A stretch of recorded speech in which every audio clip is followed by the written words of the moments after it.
აფხაზეთის ავტონომიური რესპუბლიკის განათლებისა და კულტურის სამინისტროსა და ნიკო ბერძენიშვილის სახელობის ქუთაისის სახელმწიფო ისტორიულ მუზეუმს შორის სამომავლო ურთიერთობის გაღრმავების მიზნით თანამშრომლობის მემორანდუმი გაფორმდა. მემორანდუმი ითვალისწინებს აფხაზეთიდან დროებით დევნილ ახალგაზრდებზე სპეციალურად მორგებული საგანმანათლებლო პროექტების განხორციელებას. ღონისძიების ფარგლებში აფხაზეთის განათლებისა და კულტურის სამინისტროს ორგანიზებით დევნილი მოზარდებისთვის საგანმანათლებლო შემეცნებითი სემინარი გაიმართა, რომელიც მოზარდების აფხაზეთის კულტურული მემკვიდრეობით დაინტერესების და მათი ცნობიერების ამაღლების მიზნით ხორციელდება.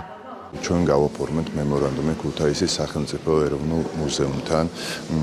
დღევანდელი დღე ასევე მნიშვნელოვანი იქიდან გამომდინარე, რომ საჯარო მე-5 და მე-6 სკოლებს მოსწავლეებს აქვთ შესაძლებლობა დაესწრონ საგანმანათლებლო შემეცნებით სემინარებს. ჩვენი სამინისტრო ყოველთვის მზად არის მსგავს პროგრამებსა და კულტურულ ღონისძიებებს ხელი შეუწყოს. ქუთაისის სახელმწიფო ისტორიულ მუზეუმში არაერთი საგანმანათლებლო პროგრამაა და აი ამ მემორანდუმის ფარგლებში თითოეულ მოსწავლეს პედაგოგს საშუალება ექნება ყველა პროექტში და პროგრამაში ჩაერთონ. იქნება ეს პატარა გიდი, არქეოლოგიის მიმართულებით, ხელნაწერთა მიმართულებით. ერთ-ერთი ღონისძიება იყო დედაენის დღისადმი მიძღვნილი, რომელშიც მეც ვიღებდი მონაწილეობას და ის ყოველთვის მზად არის, რომ კულტურული თუ საგანმანათლებლო გზით დაგვეხმაროს ახალგაზრდებს, რომ განმევითაროთ საკუთარი თავი.